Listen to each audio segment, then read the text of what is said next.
Bonjour Nathanaël. Bonjour Sandy. Comment ça va aujourd'hui? Ça va très bien. Merci d'avoir accepté notre invitation. Mais je t'en prie, c'est un plaisir. Je suis sûre que toutes les afro-féminines attendent cette interview. Et justement, j'aimerais que tu te présentes en quelques mots. Je m'appelle Nathanaël Njimbilt, j'ai 30 ans, je suis artiste photographe et je suis basé entre Paris et Fribourg, en Suisse. Et Aeterno Presenti. Oui, beaucoup de gens me posent la question. Mais en fait, disons que ça fait un moment que je fais de la photo, sauf qu'à l'époque, je travaillais en même temps. Et je travaillais dans les achats informatiques. Et j'avais besoin de départager, on va dire, ma vie artistique ma passion en tout cas, de ma vie professionnelle. Et donc du coup j'ai préféré signer mes photos avec le leitmotiv Aeterno Presenti en latin, qui veut dire éternel présent. Parce que c'est un peu la conception de la photo que j'ai. J'aime cette idée que on peut figer un moment et à chaque fois qu'on regarde la photo, on la revit autant qu'on veut. D'accord. On revit le moment présent Voilà, en question. C'est ça. On va dire. Très intéressant. Justement, comment on passe des achats informatiques à la photo? Comment en es-tu arrivé à... Alors, la photo, je m'y intéresse depuis toujours, en tout cas au moins depuis le collège. Mais je pense que le déclic s'est fait en 2 étapes. Le premier déclic, ça a été en 2e année. J'avais un projet, on avait un cours sur le développement personnel et on avait un projet sur l'indifférence. Et j'avais choisi la photographie comme support didactique. Et le 2e déclic, c'est l'année d'après, donc en 3e année, j'avais un échange Erasmus en Espagne. Ma copine m'a offert mon premier appareil photo et depuis, ça a été crescendo. J'ai chopé le virus et voilà où nous en sommes aujourd'hui. Et le virus ne t'a plus quitté, on va C'est dire comme ça. C'est ça. Et d'où t'es venue l'idée du reportage Mwana Congo, qui je pense veut dire enfant du Congo En lingala. En lingala. C'est ça. Entre autres. Le lingala qui est une langue véhiculaire du Congo. Ou des Congos même, si on peut dire. Tout à fait, on va y arriver. Et est-ce qu'on peut dire que c'est un coup de tête, une recherche identitaire, un retour à tes racines? C'est quoi en fait? Qu'est-ce qui s'est passé Alors, à la base? c'est un peu tout ça à la fois, mais ça a été un cheminement qui a pris plusieurs années. D'ailleurs, c'est bien que tu me poses la question parce que j'ai réalisé il y a à peine 2 jours que, mine de rien, c'est un projet qui a commencé en 1997 parce que je suis originaire du Congo-Brazzaville. Et en 1997, il y a la guerre civile. On est obligé, je suis à Brazzaville, donc pour échapper à la guerre, on est en camion et on se met à sillonner plusieurs villes que j'avais entendues jusque-là que à l'école en fait par nom. Lubomo, Kaï, Madinoukai, Dolisie. Et on est passé par des paysages qui m'ont marqué, que j'ai trouvé magnifiques. C'était pas le moment d'apprécier les paysages, mais en tout cas je me souviens que c'était magnifique. Et voilà, et c'est aussi ce que j'ai voulu montrer durant ce projet. En arrivant en France, j'ai eu une période où j'ai fait, je pense, un certain rejet du Congo.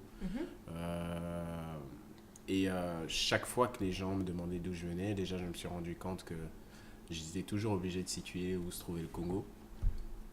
Brazzaville, qui est souvent confondu avec le Congo-Kinshasa. Et voilà. Et chaque fois que j'en parlais, j'avais l'impression que j'en parlais principalement en des termes négatifs. Alors qu'au plus profond de moi, j'étais convaincu que c'était beaucoup plus nuancé que ça. D'accord. Et une fois, ma copine arrive et me propose de faire un safari en Tanzanie. Et là, je me suis dit, tiens, ça fait 15 ans que j'ai pas mis les pieds en Afrique et la première fois que j'y retourne, c'est pas chez moi.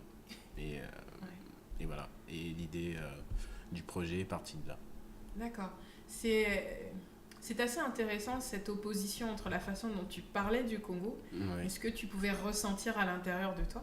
Oui. Parce que tu dois pas être seul dans cette situation, mais c'est intéressant Oui. que tu le mentionnes. Il y a quelque chose que j'ai remarqué, c'est que Franklin Bukaka est très présent dans ce reportage et dans ce projet, carrément sur le projet. Et je me suis demandé, est-ce que c'était un artiste que tu connaissais? Parce que Franklin Bukaka, ce n'est pas un artiste des années 90, hein, voilà. C'est un artiste Ouais. congolais c'était un chanteur, auteur-compositeur, qui est décédé en 72, si je ne m'abuse. Et voilà, c'est pas forcément ton époque. Donc je me suis demandé Tout à fait. pourquoi ce choix. Il y a une explication particulière peut-être. Alors, comment dire? Déjà, je suis quelqu'un qui aime bien les vieilleries. Donc, et disons que quand j'étais plus jeune, je me suis souvenu que quand j'allais chez de la famille, des oncles, j'entendais souvent des musiques de Franklin Bukaka.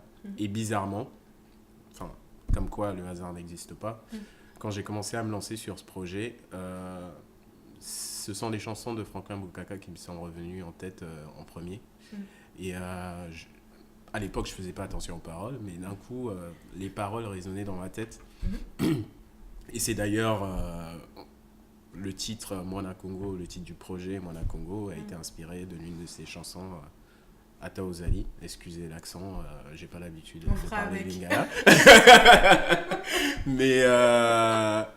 Mais voilà, et en fait, pourquoi Franklin Bukaka? Parce que tout simplement, c'est le premier nom, c'est les premières chansons qui me sont venues en tête quand j'ai commencé le projet. Et depuis, j'ai pas mal réécouté de ces chansons.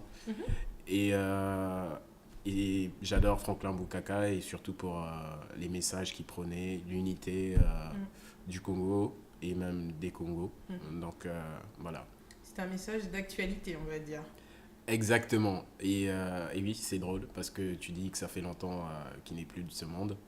Mais j'ai l'impression que ces paroles sont toujours valables aujourd'hui. D'accord.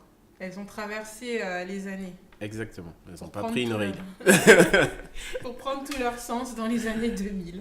C'est Comme ça. quoi tout est possible. Moi, je te propose de nous parler de ton reportage. Alors, j'ai eu l'occasion, durant mes études, de pouvoir voyager, découvrir d'autres villes. Et je me suis dit que ce serait intéressant d'avoir la même démarche en fait pour mon pays, me le redécouvrir, me le réapproprier. Je me suis rendu compte que finalement je ne le connaissais pas tant que ça. Le Congo, juste pour qu'on s'en rende compte, c'est aussi grand que l'Allemagne. Sauf qu'en Allemagne, il y a 80 millions d'habitants et au Congo, on est environ 5 millions aujourd'hui. Et qu'on a environ 60% de la population qui est répartie dans les deux plus grandes villes qui sont Brazzaville et Pointe-Noire. Et donc j'ai eu envie de montrer, de découvrir mon pays, de voir autre chose que Brazzaville et Pointe-Noire. Et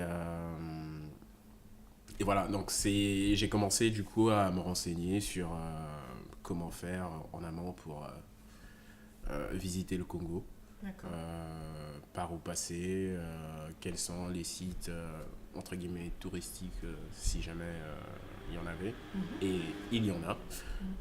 Et ça a été facile, tu sais, est-ce que ça a été facile de les cibler? Est-ce que tu les as ciblés depuis la France ou tu as attendu d'être sur place pour faire tes choix? Non, j'ai quand même réussi à trouver pas mal d'infos depuis la France. D'accord. Et puis j'ai essayé de me renseigner, de voir un peu, déjà de me renseigner de manière générale sur le Congo.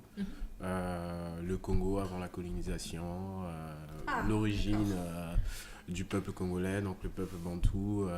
Donc voilà, je suis remonté jusque-là vraiment pour me réapproprier mon pays.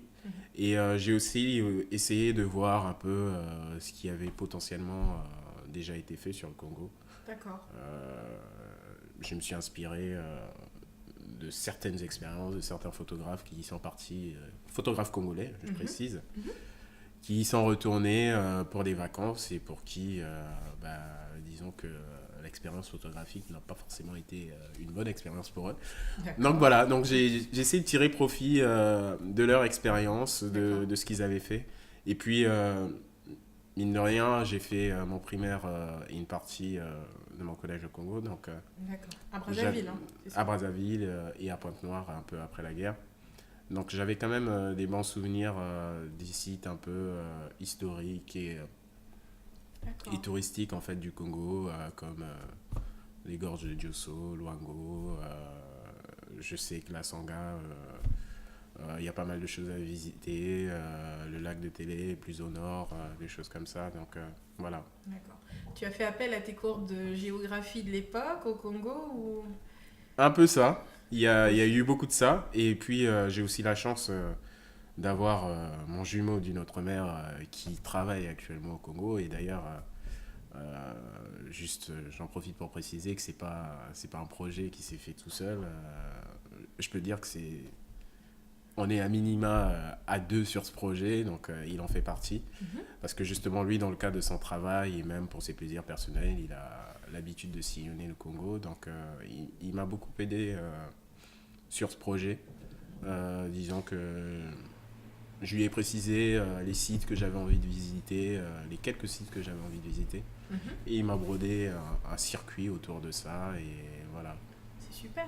Ouais. Bah, puisqu'on parle du projet, moi je te propose qu'on se rapproche de tes œuvres, qu'on Ok. rentre dans ton monde et que tu nous emmènes en voyage avec toi. Bandeko na ngai Kongo lelo Kongo monene lelo vraiment tomoni na miso na ndenge mboka Kongo ebongi bandeko na ngai oyamba lelo losako na ngai mpona unité oya Kongo tolanda mibeko mya Lumumba te Kisasa na Brazza toyoka